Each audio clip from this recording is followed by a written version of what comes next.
This sander is the most compact, lowest profile, easiest to use sander I've ever owned.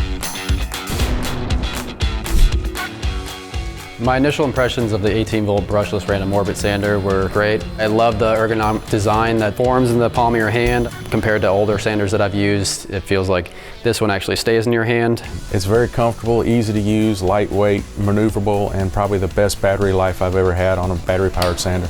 I've had multiple models of the RYOBI sander. I like the fact it's gotten smaller. The compact design's been fantastic. Makes it easy to get into tight spaces and around intricate handles, and allows me to sand for longer periods of time. The cordless convenience is amazing. My furniture's heavy, so I'd like to be able to carry my sander to my furniture versus carry my furniture to my sander. Being able to carry one battery to power everything that RYOBI makes is a game changer. You can just throw that battery in a different tool when you need it, throw it on a multi-tool, and then bam, I'm working on another tool.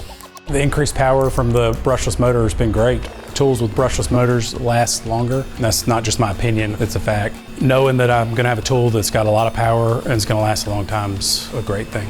The LED light allows you to see the surface that you're sanding, make sure that you get rid of sanding marks and swirls. The new clip-on feature on the dust collection bag is awesome. It doesn't slip off. The vacuum attachment to this sander makes it easy to create a dustless environment. With the amount of features that are in this tool, I feel like this one gives you the most overall value. Bottom line, it's gonna work. It's gonna work well, it's gonna work for years.